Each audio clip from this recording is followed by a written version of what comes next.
Madam Deputy President, and I'd like to talk about tonight an unfolding crisis that is happening across the Central West, and that is access to a GP. Recently, I've been out and about across the Central West in 𝙒𝙤𝙚𝙚𝙚, Blayney, Mudgee, Wellington, and most recently in Gulgong. And all these communities have the same issue, access to a GP and the lack of access to a GP. But clearly, across in particular, Gulgong, Mudgee and Wellington are really finding some serious struggles in their community. It is fair to say I spent also some time in Wellington and spoke with Dr. Ian Spencer. Now, Dr. Spencer's been practising for 48 years. He has an Order of Australia medal for his services to the medical profession.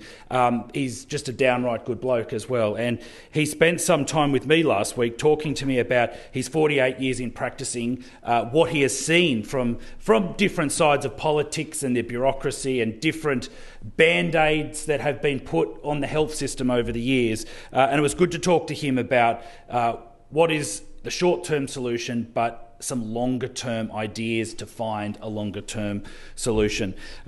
It was concerning walking the streets of these towns. In particular, I was approached in Mudgee, and to hear a story that morning of a gentleman who said that his wife had a nosebleed on and off. They were concerned. They didn't want to be a burden at the public hospital, but they phoned their local practice, of which they are on the books, and they were told last week to ring back on the 16th of October and they would try and get a date for a medical appointment at the end of November.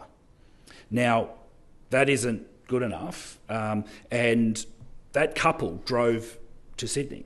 That couple drove to Sydney to see a GP. They were unable to get in to a GP in Dubbo. They were unable to get into a GP in Orange or Bathurst, so they drove to Sydney to where they had another GP that they knew. Now, that is just one story. There were countless stories. There were stories of people in Mudgee on the back of the South Mudgee Surgery and the Mudgee Medical Centre closing their books to new patients. So if you move to Mudgee to work in the mining sector, and you need to see a doctor, you can't. You can't actually see a GP through a GP clinic unless you go to the hospital because they've had to close their books due to the strain and the shortage.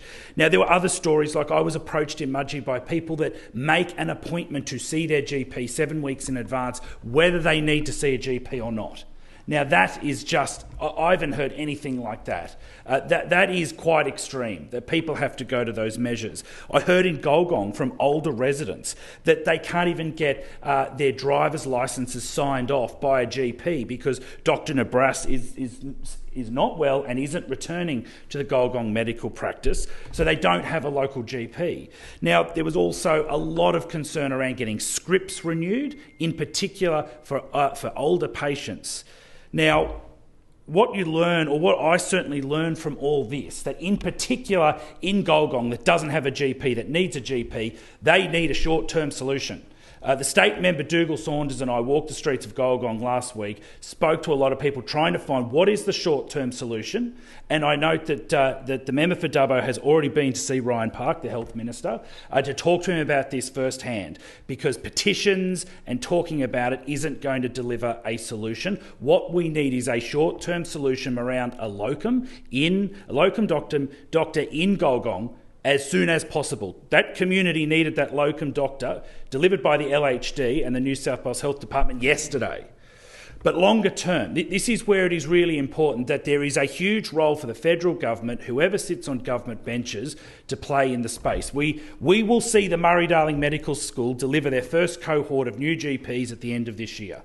Now, that was something delivered by the former coalition government. That is something that we need to look at expanding. That is something that I hope can work, and we can take regional students that want to practice medicine, train them in the bush and put them back into the bush as GPs.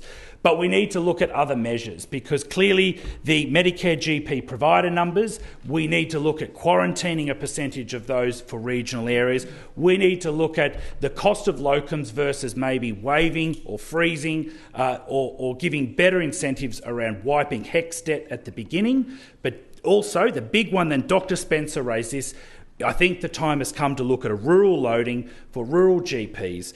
This is something we need a short-term solution and a long-term solution, and I'm certainly committed to work with the community. Authorise 𝙒𝙑𝙬𝙚𝙚𝙙, the Nationals Bathurst.